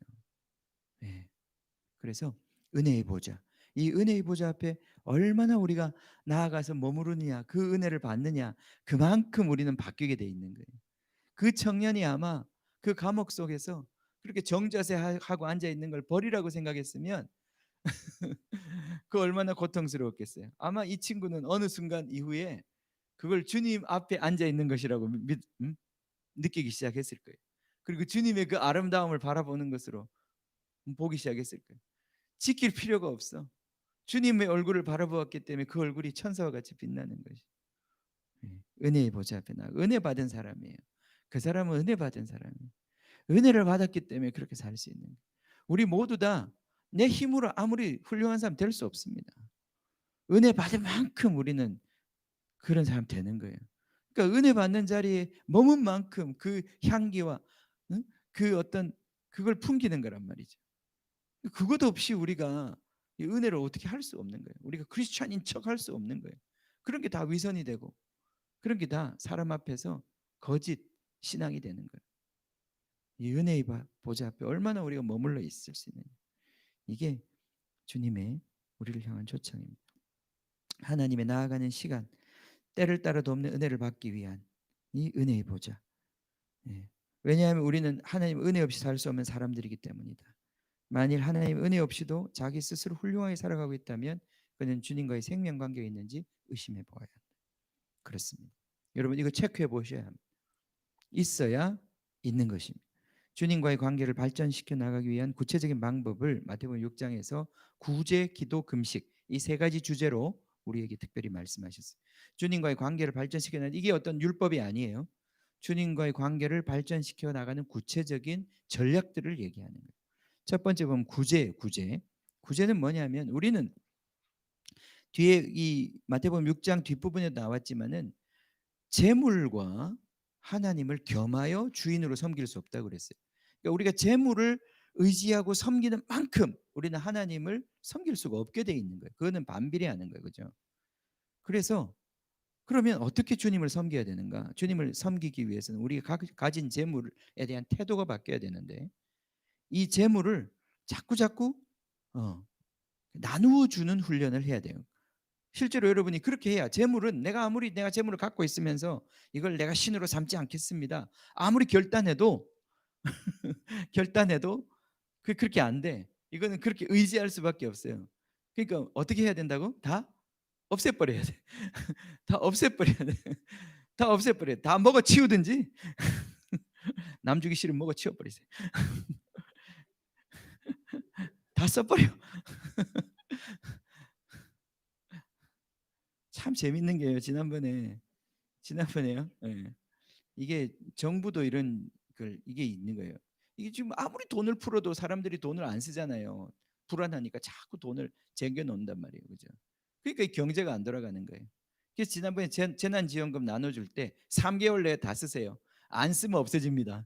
그랬더니 그냥 사람들이 죽으라고 쓴단 말이죠. 그죠? 그리고 이번에 경기도에서 또 한 번 했잖아요. 그죠? 그 할 때 이번에는 선착순으로 줍니다. 선착순으로 20만 원 쓴 사람 3만 원 더 줍니다. 응? 그랬더니 죽으라고 쓰잖아요. 그냥.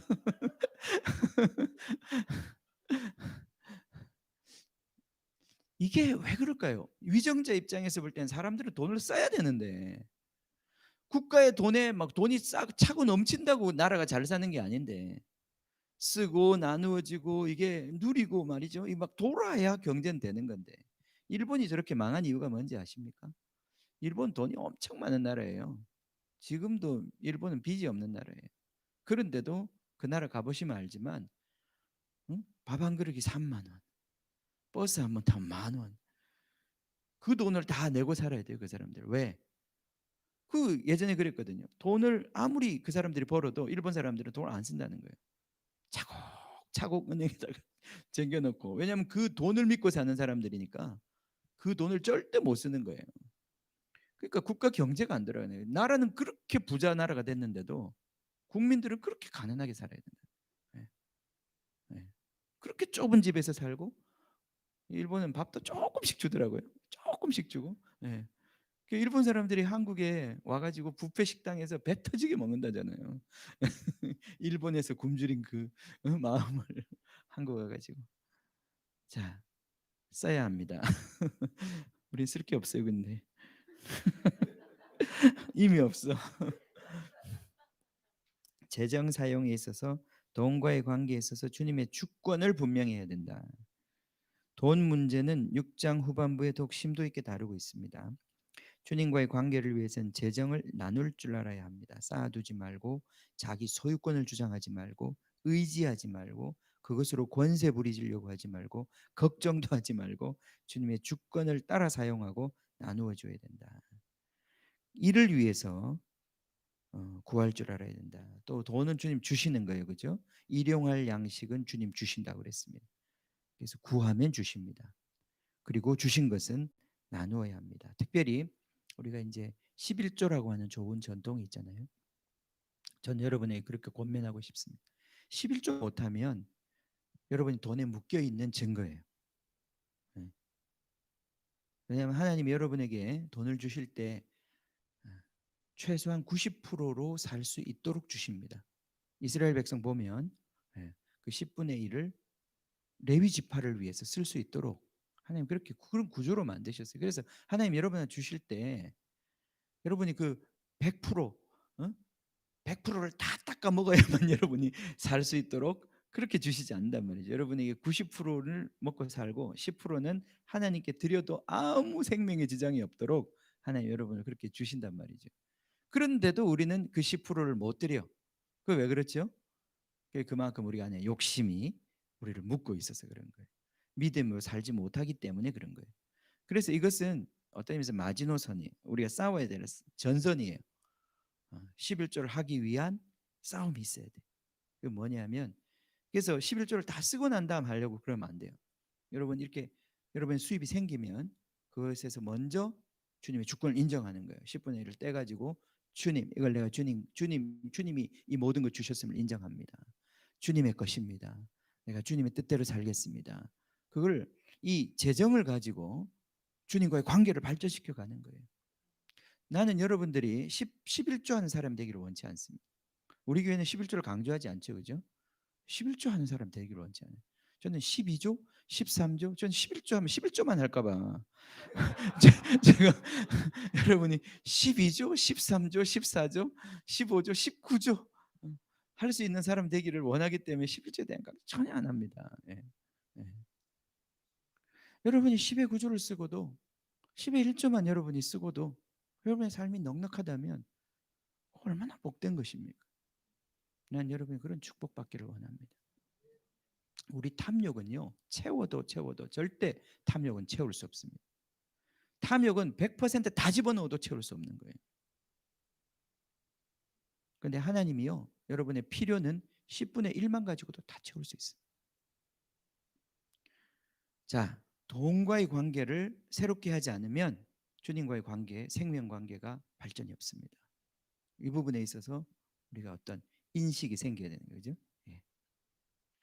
이 구체적으로 앞으로 우리가 헌금을 어떻게 해야 되느냐, 이런 문제에 대해서는 제가 다음에 한번 더 자세하게, 왜냐하면 이 헌금을 풀어내는 일은 굉장히 중요한 일이죠. 지금 교회가 새롭게 되는 일에 있어서 이제까지 한국 교회의 많은 문제점 중에 하나가 뭐냐면 헌금을 한국 교회 적게 하지 않았습니다. 헌금 많이 했어요.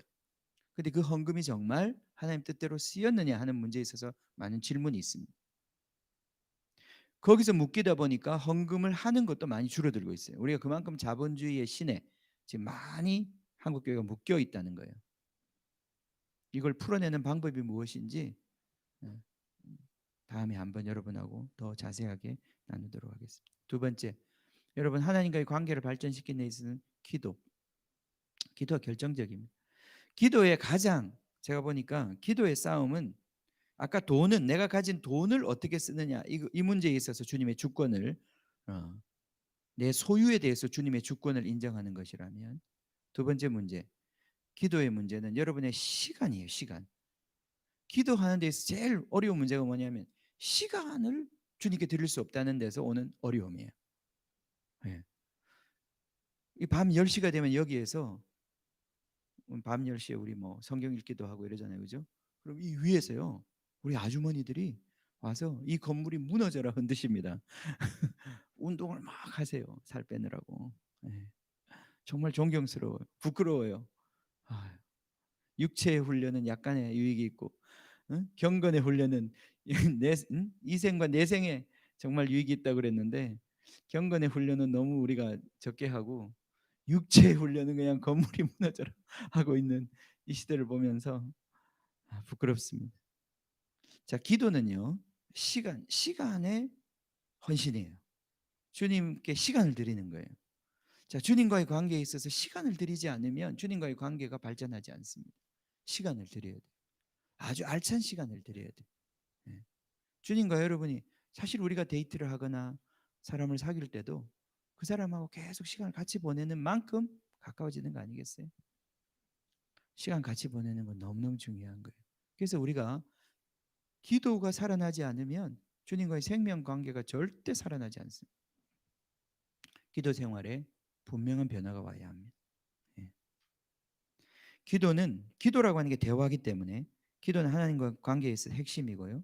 기도의 중심에는 하나님을, 이제 이게 주기도문 제가 쭉 여기 해설해 놓은 것입니다. 기도의 중심에는 하나님을 아버지라고 부르고 인식하는 것이 있어요.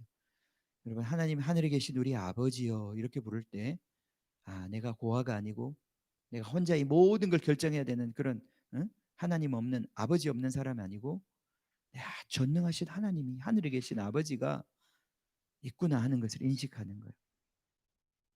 또 그 아버지의 뜻을 알게 해달라고, 또 그 뜻이 이루어지게 해달라고 기도하는 것.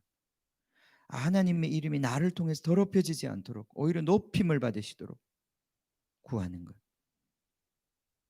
그때 주님이 하나님의 뜻이 무엇인지 우리에게 가르쳐 주십니다. 하늘에서 그 뜻이 무엇인지, 나를 통해서 이루어져야 되는 그 뜻이 무엇인지를 가르쳐 주시고, 그걸 들어야 사실 우리가 살 수 있는 거예요. 영으로 인도함을 받는 사람이 하나님의 아들이라고 그랬는데, 우리를 하나님의 아들의 권세를 주셨는데, 그거는 하나님의 음성을 듣고 하나님이 여러분의 인생을 향하여 가진 그 계획을 실현해 드리기 위해서 우리가 있는 건데, 내 마음대로 아무리 계획 세워서 내가 아무리 달려가 봐야 주님이 세운 계획 아니면 그건 내 인생에 있어서 별로 그렇게 남는 장사가 아니다 이 말이에요. 다 허무한 거지. 그렇기 때문에 출발이 주님과 함께 시작돼야 돼요. 주님의 음성을 들어야 되고 주님이 원하시는 게 무엇인지를 깨달아야 되는 거예요. 그걸 위해서 우리는 기도 드리는 것입니다. 그래서 뭘 해야 될지 모르겠다. 그러면 기도하는 거예요. 늘 뭘 해야 될지 모르면 기도하는 거예요. 그죠? 할 게 없다. 기도하는 거예요. 그죠? 예. 그럼 거기로부터 모든 것들이 이제 풀어지기 시작하는 거예요. 예. 거기서부터 모든 것들이 풀어지는 거예요. 우리 인생에 주님을 향하여 남겨드리는 모든 삶은 기도에서부터 풀어지는 거예요. 그러니 기도를 하지 않고는 어떻게 우리가 살 수 있겠습니까? 자, 관계에 대해서 돌아보게 하고 기도하게 하시고 묶인 관계들, 용서해야 될 것들. 음. 또 내가 용서받아 하나님 나라에 들어간 것처럼 용서하지 않으면 하나님 나라에 들어갈 수 없다. 예. 용서. 주님께서 이 기도 시간에 풀어주십니다. 우리의 마음 풀어주시고 용서할 수 있게 해주시고 용서하게 해주시고 용서를 또 요구하시기도 하고, 그럼 내가 정말 힘들고 어려워도 주님과의 이 대화 가운데 이 마음이 풀어지면서 그 형제를 용서하고 그 사람을 용서하고 그러다 보면 주님의 은혜가 임하는 거예요. 왜냐하면 나도 똑같거든요. 나도 똑같았는데 용서받아서 이 자리에 온 거거든요. 네.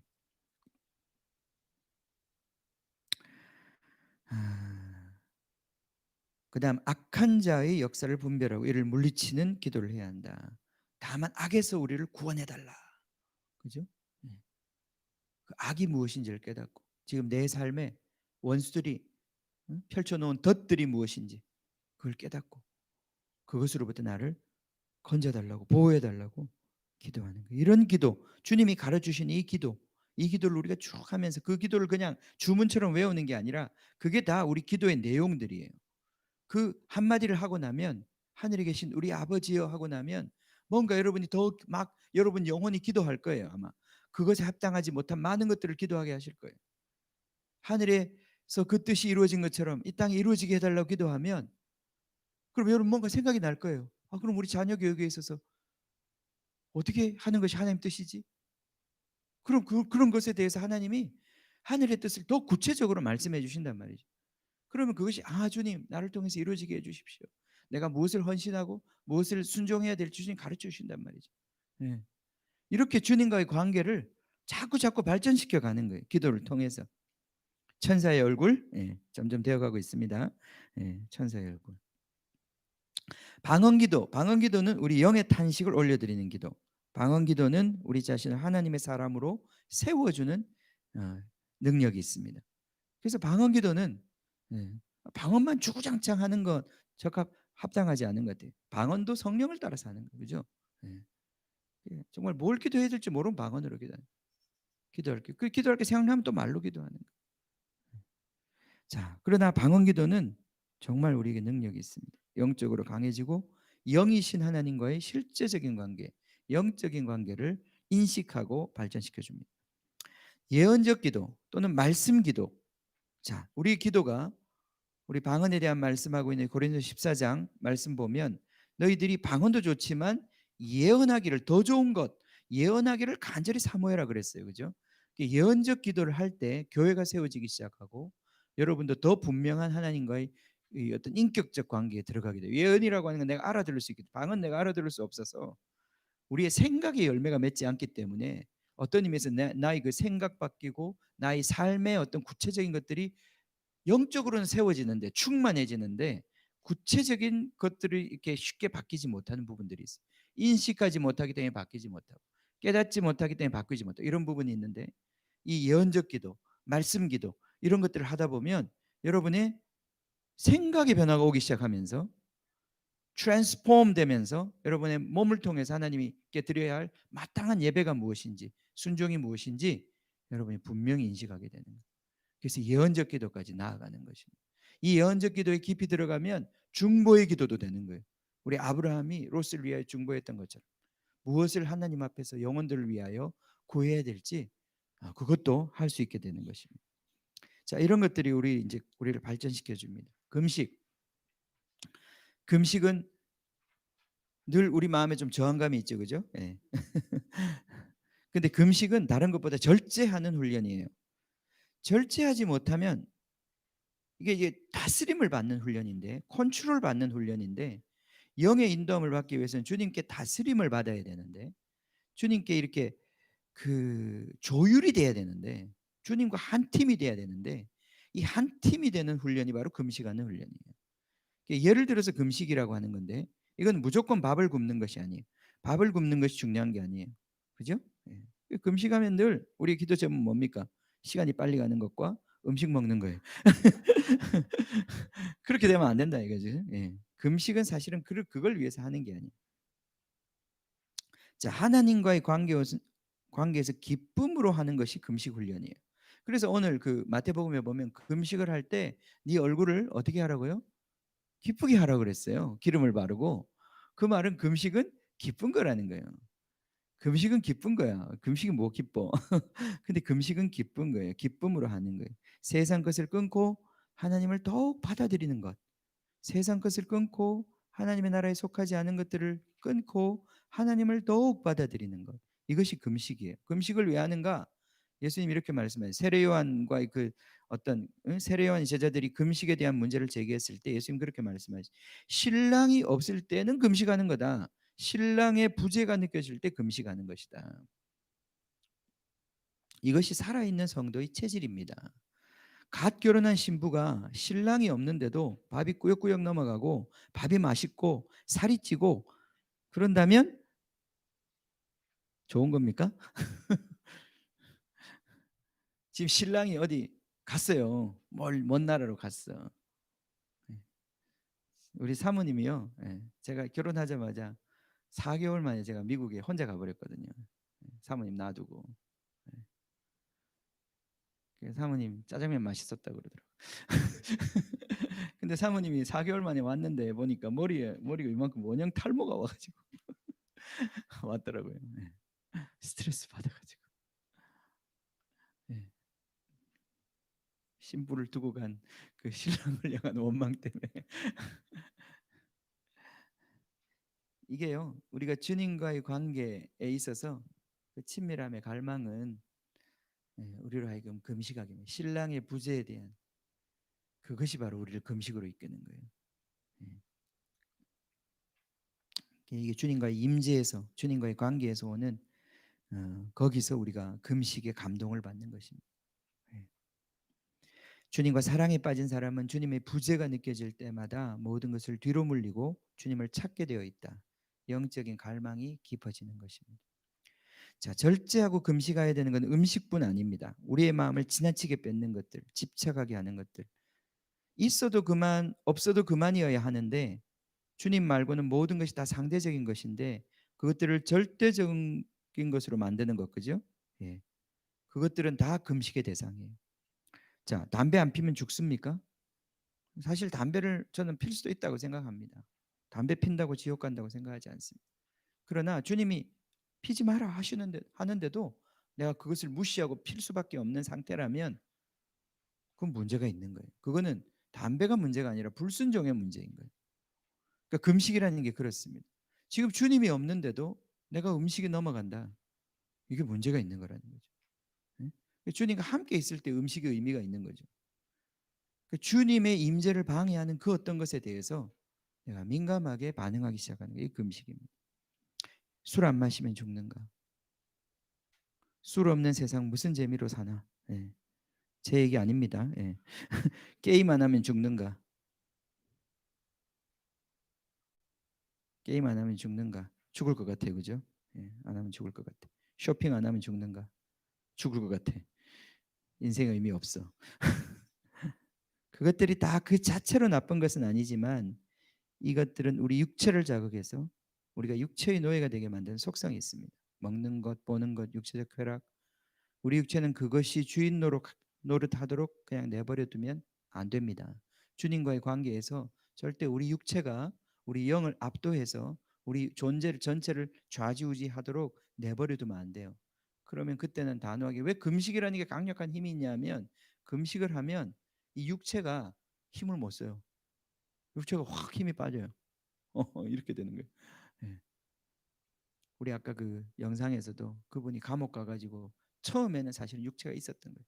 근데 육체의 고난을 받으면서 육체의 힘이 샥 빠지면서 주님 나를 죽여주세요. 옛날에 처음 들어왔을 때 죽을까 봐 두려웠는데 주님 나를 죽여주세요. 왜 안 데려가? 이게 기도가 바뀌는 거예요. 그죠?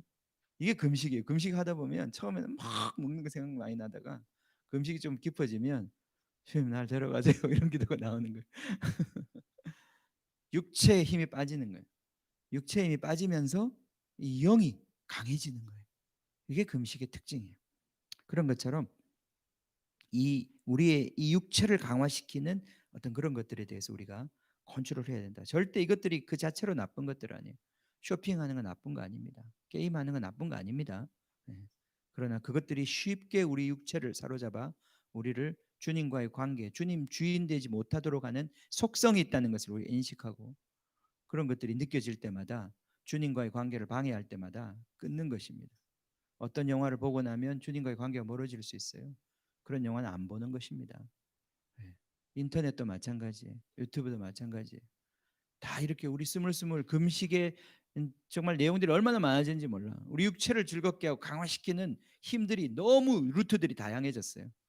옛날에는 밥만 끊으면 주님이 금방 보였는데 요새는 밥 끊는다고 보이는 게 아니다 이 말이죠. 금식해야 된다. 이것 통해서 우리가 주님과의 관계가 가까워지는 것. 마지막으로 말씀에 대한 말씀 읽기, 말씀 암송. 주님과의 관계를 세우는 본질적인 요소입니다. 주야로 말씀을 묵상하는 것 외에는 악인의 꾀로부터 벗어나 우리를 주의 의인으로 세우는 길은 없습니다. 말씀을 읽고, 우리 아까 그분들도 보면 정말 선교사님들이 지혜롭죠. 사실은 무슨 인간의 말이 그 북한에서 완전히 쇠뇌되어서 온 그 사람들의 생각을 바꾸겠습니까? 듣든지 안 듣든지 그 성경을 그렇게 주구장창 읽었던 그들에게서 그 세상의 때가 벗겨져 나가는 거예요. 그리고 주님을 향한 눈이 열리기 시작하는 거예요. 성경 통독에 놀라운 힘이 있습니다. 여러분도 대단히 영적으로 지치고 힘이 들 때는 하루 딱 날 잡고 정말 아침부터 성경을 쭉 읽어가면, 읽다 보면 막 우리 영혼이 풍성하게 먹어서 영의 힘이 막 올라오는 걸 느낄 수 있어요. 말씀을 읽는 것입니다.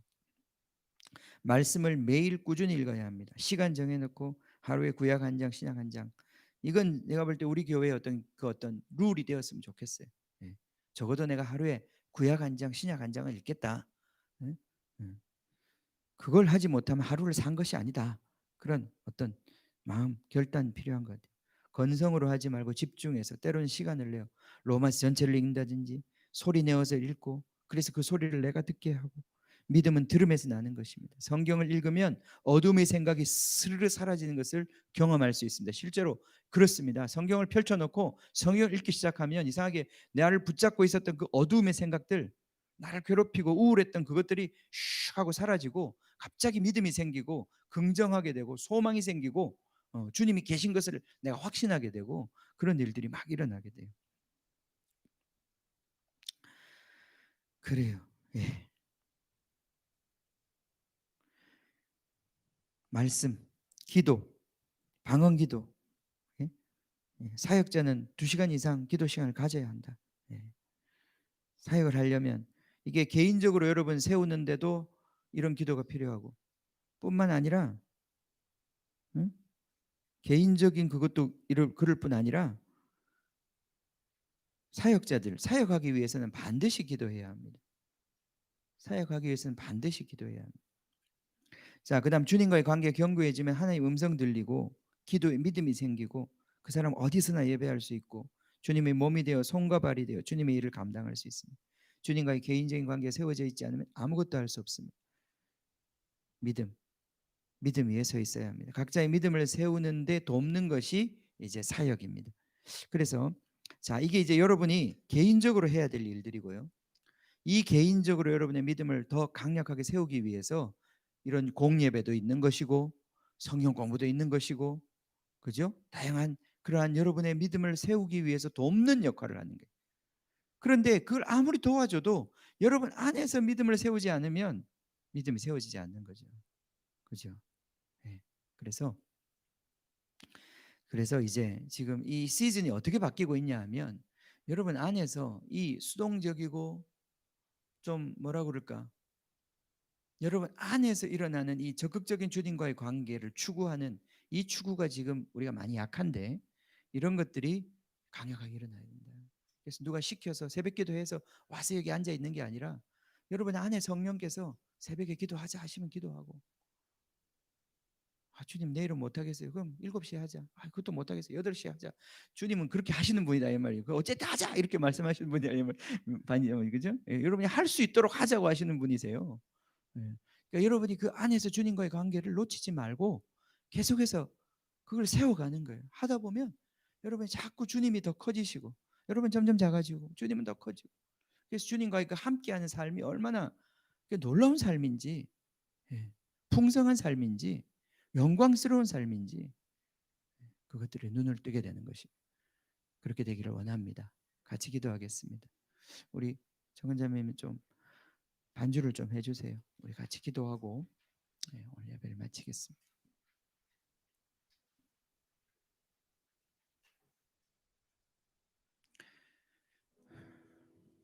이미 우리 안에 주님께서 주신 불들이 있습니다. 우리 한 사람 한 사람 주님 섬기고 사랑하는 그 마음이 있습니다. 근데 이게 너무 세상 그 바람 앞에 촛불 같아. 그죠? 태풍 앞에 촛불 같아. 그리고 뭐죠? 꺼져가는 등불 같아. 근데 우리 주님은 꺼져가는 등불 끄지 않으시고 상한 갈대를 꺾지 않으신다고. 주님 어찌하든지 그 불을 살리기를 원하시고, 그죠? 지금 한국 교회가 그런 위기 가운데 있습니다.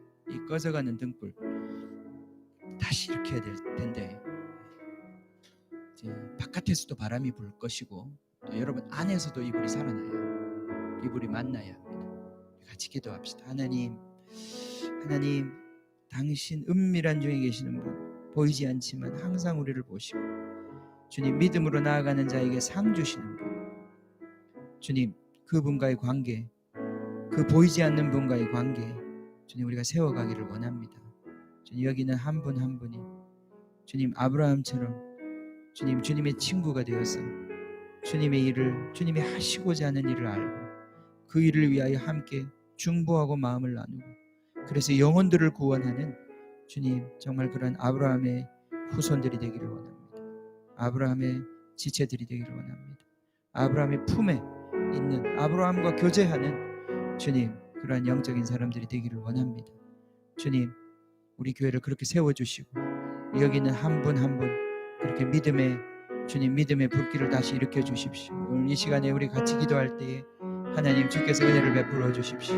같이 기도하겠습니다. 주님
완전하신 사랑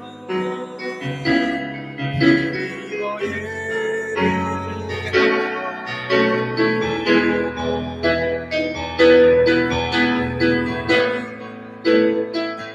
완전하신 사랑 힘입어 나갑니다.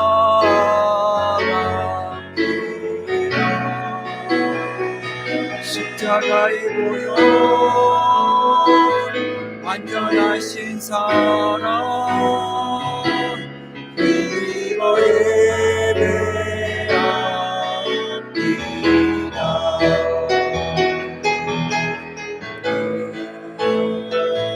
완전하신 사랑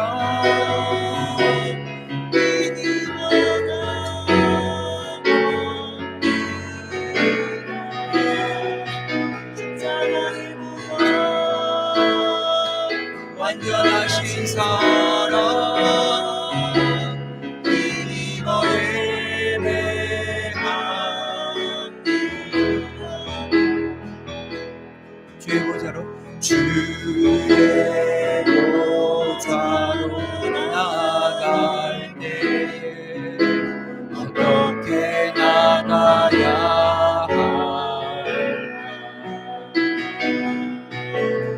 나를 구원한 주의 십자가 그것을 믿으며 가네. 주의 보좌로 나갈 때 나 여전히 부족하네. 나를 부르신 주의 그 사랑 그것을 믿으며 가네. 자격 없는 내 힘이 아니 오직 예수님의 보혈로 자격 없는 내 힘이 아니 오직 예수님의 보혈로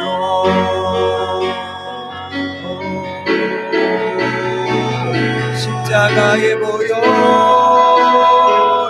완전하신 사랑 힘입어 나갑니다. 십자가의 보혈 완전하신 사랑 힘입어 예배합니다. 십자가의 보혈 완전하신 사랑 힘입어 나갑니다. 십자가의 보혈 완전하신 사랑 힘입어 예배합니다.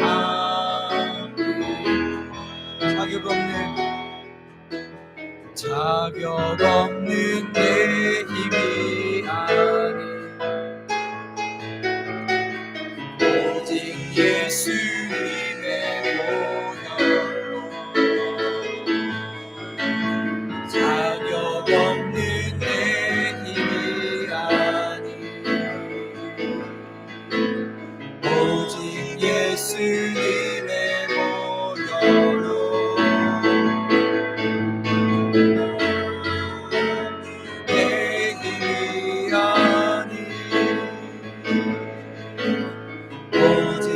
예수님의 보혈로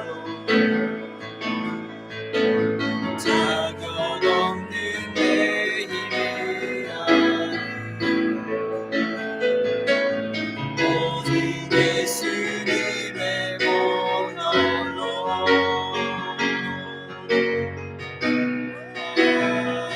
십자가의 보혈 완전하신 사랑 힘입어 나갑니다. 십자가의 보혈 완전하신 사랑 힘입어 예배합니다. 십자가의 보혈 완전하신 사랑 힘입어 나갑니다.